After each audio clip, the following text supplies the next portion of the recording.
Good morning, everyone. I hope you're up and at it. I am finally, still wearing my football sweatshirt because it's nice and warm and it's super cold outside. But hey, just the way it is. Hope you all enjoyed the Super Bowl last night and the commercials and the halftime. They were kind of so-so for me. But this psalm is kind of so-so for me as well too. It's kind of a tough one to understand. It's Psalm 37. It's still in the first book of the Psalms, at Psalms 1 through 41. And we've seen just before this a couple Psalms that are Psalms of lament, basically just asking God, how much longer do we have to put up with this? Where are you? Can you help us? All that sort of thing. And Psalm 37 just goes in a little bit of a different direction, but we still see the whole issue of things just aren't right. The wicked are the ones who are in charge and seem to be doing quite well, whereas those of us who are righteous and trying to stay faithful, and we're getting beat up on. So it's a psalm that basically says, hang in there, be patient. Don't uh, don't look for revenge. In other words, there's a couple things like don't fret because of the wicked. Don't be envious of them. They're going to fade like the grass. It's going to go away. Trust in the Lord. Hang in there. Do good. Yeah, that sort of thing. And we're going to see that even in our gospel lesson coming up for this Sunday, which is Jesus and his Sermon on the Plain, talking about loving our enemies. In other words, all this psalm and even Jesus' words have a recognition that things aren't right in our lives, that we do have enemies that are around us. And how do we respond to that? Do we lash back out against them? Do we just kind of lay down and die? No, we are active in all this that goes on. We love them. That's what Jesus will say in the Gospel of Luke. Here, we are still active, refraining from anger, forsaking wrath, not doing those sort of things, but hanging in there and being patient, and you will inherit the earth. Is what it says here in what is it? Verse 11. But the meek will inherit the land and delight themselves in abundant prosperity.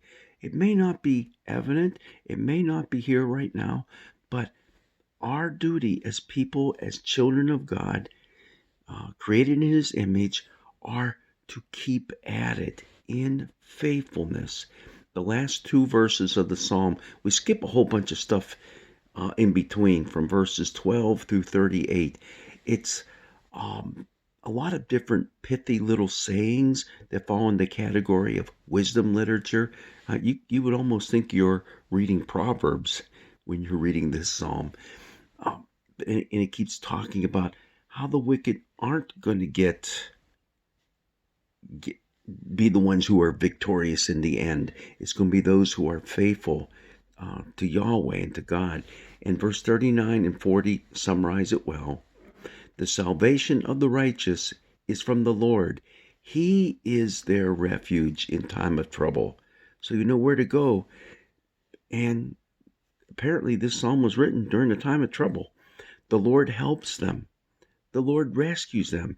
He rescues them from the wicked and saves them because they take refuge in him. Now, all those intervening verses that we don't have as part of our lectionary, they do in places have this real recognition of evil is around, and why do they seem to prosper as opposed to we who are trying to remain faithful to God, remain faithful to Yahweh. And that doesn't get answered by this psalm. This psalm is a psalm of encouragement to tough it out, to hang out, but not just to give up and say whatever. No, but to remain active, proactive even, in your love of others and in your trust in God. And I think that's where we're at in so many points in our lives. You might feel that way in the context of our current political climate where people seem to be at each other's throats. Uh, this psalm would be saying, that's not what you're supposed to be about. Um, or you may be just having a personal difficult time. You've lost a spouse. You're going through a tough economic time. Maybe you lost your job because of the pandemic. Um, I mean, it could be any number of things. And yet it says hang in there, but not just to lay back and do nothing, but be proactive and active in your love and doing what God calls us to do in spite of the circumstances around us. All right, well, I got a bunch of kitties here, and I mean literally kitties, and a dog on the couch right now sleeping, who are saying time to eat. So I guess I better get at it. God's blessings be with you as you take a look at Psalm 37. I don't know if I mentioned that, but it's the first 11 verses and then the last 2 verses of this psalm. Blessings be with you.